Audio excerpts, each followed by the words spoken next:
Let's talk about something that's probably on your company's to-do list, annual security training. You check the box, you're compliant, right?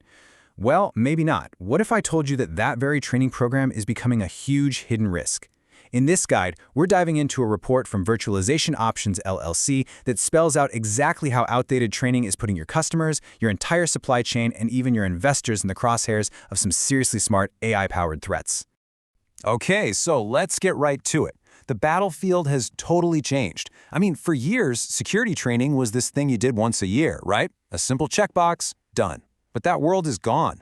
The threats we're facing today aren't these static, easy-to-spot things anymore. We're talking about attacks that are personalized, automated, and constantly evolving because they're powered by AI. Your old-school, generic training, it just doesn't stand a chance against a threat that gets smarter every single day. So, where does the damage start? Well, it hits the people who trust you the most, your customers. Think about this for a second. One of your employees gets tricked by one of these super smart AI attacks. The fallout is instant. We're talking about sensitive customer data, PII, financial info, health records, suddenly out in the open. And believe me, this isn't just a data breach. It's a complete catastrophe for the trust you've built. Brand loyalty? Gone. And then come the regulators. You're looking at massive fines under things like GDPR or HIPAA. Oh, and did I mention the almost inevitable class action lawsuits? Okay, so that sounds pretty grim, but here's the good news. You can do something about this. The key is to completely shift your mindset. Forget the one-and-done annual training. You need to move to a continuous model, one that's also AI-driven so it can adapt just as fast as the threats do. It's also about being smart and targeted, giving role-specific training to the people who handle the most sensitive data. And here's the crucial part. When someone slips up in a simulation, you don't wait a year to tell them. You give them coaching right then and there, in the moment, to fix that behavior. Now, it's not just about your own house, is it? Your security is only as strong as the weakest link in your entire chain. And that forces you to ask a really tough question. How do you know your vendors aren't the ones creating a huge liability? A liability that's going to come right back to bite you and your customers. This kind of question has to be baked right into how you choose your partners. When you're reviewing a vendor, you've got to demand the evidence. Don't just take their word for it. Ask for their training docs. Ask for the metrics. Things like their phish click rate trends. How many of their people are actually falling for these fake attacks? And the big one, demand proof that their team is getting better over time. Honestly, a modern, continuous training program, that's a huge sign that a vendor is mature and takes this stuff seriously. All right, let's zoom out a bit. This isn't a problem that stays contained. This risk spreads, it propagates through your entire supply chain, affecting every single partner you work with. Just imagine, one untrained person at a vendor clicks the wrong link. Suddenly, your shared systems, your APIs, your credentials, they're all compromised. It's a domino effect. Now you're facing contractual penalties because you're not meeting your SLAs. And worse, their breach is now your PR nightmare. That's what we call reputational contagion. Never mind the fact that your interconnected operations could just stop, dead in their tracks. So how do you protect this whole interconnected web? It takes a really precise, layered approach. First, anyone who touches a partner system needs continuous training, period. And for the folks with privileged, high-level access, their training has to be even more intense. Then, you layer on behavioral analytics. These are tools that can actually spot risky patterns and help you identify the high-risk individuals so you can get to them before they cause a disaster. You can see how this totally changes the game for how you pick partners, right?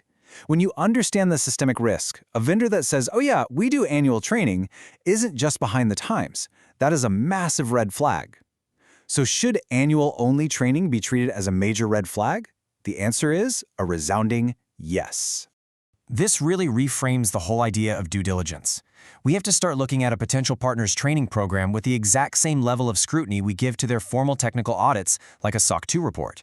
This isn't some soft HR thing anymore. This is hardcore technical due diligence. It's a direct measure of the risk you're taking on in your supply chain. Okay, let's bring this home. We're going to connect all these dots directly to the bottom line, to the people who care about it the most, your investors and your board of directors. Let's talk real numbers because the financial stakes are staggering. According to IBM's big report, the average cost of a data breach in 2023 was, wait for it, $4.45 million. That is a number that gets a board's attention. And AI is just throwing fuel on the fire, making these incredibly expensive breaches happen more often and with way more damage. For an investor, weak security training isn't just some abstract risk. It translates into cold, hard cash, real financial loss. And with the SEC's new rules, it means you're going to have to publicly disclose these things, which, as we know, can tank a stock price. And here's the part that should really get your attention. This is now a growing personal liability for directors and officers. You have a duty of care, and we did annual training just isn't going to cut it anymore. So what does this mean? It means a modern training program is more than just a shield. It's actually a proactive way to build confidence with your investors when you can show them measurable data. Look, we've reduced human-related incidents by X%. You're giving them auditable proof that you're on top of this. You can even spin this as a huge plus for your governance, your G and ESG, showing that you're managing one of the biggest risks out there. This completely changes the conversation in the boardroom. The question can't just be, hey, do we do security training anymore?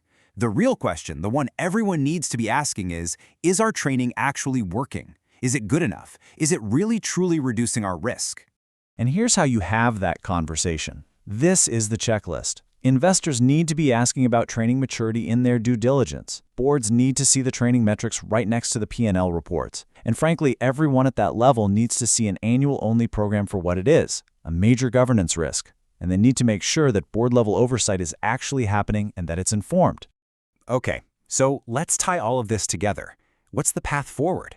How do you build real resilience? Look, fixing the human risk with better training is absolutely critical. But it's really just one part of a much bigger picture, which is securing your data across the entire AI lifecycle.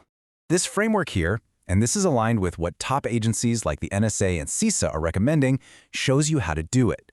You have to build security into every single stage. From the moment you collect data, you're verifying sources and locking down access. While you're processing it, you're encrypting and watching for anything weird. You're securing the environment where you train your AI models. And finally, when it's live, you're monitoring its outputs and making sure access is on a need-to-know basis. See? Strong security and human oversight, they're not optional add-ons. They have to be part of the process from start to finish. So at the end of the day, it all boils down to one single critical question you have to ask yourself. Because in this new world of AI-driven threats, there's really no middle ground anymore. Is your training program a real shield that actually protects your business and your stakeholders? Or is it just a checkbox that's hiding a massive, ticking time bomb on your balance sheet?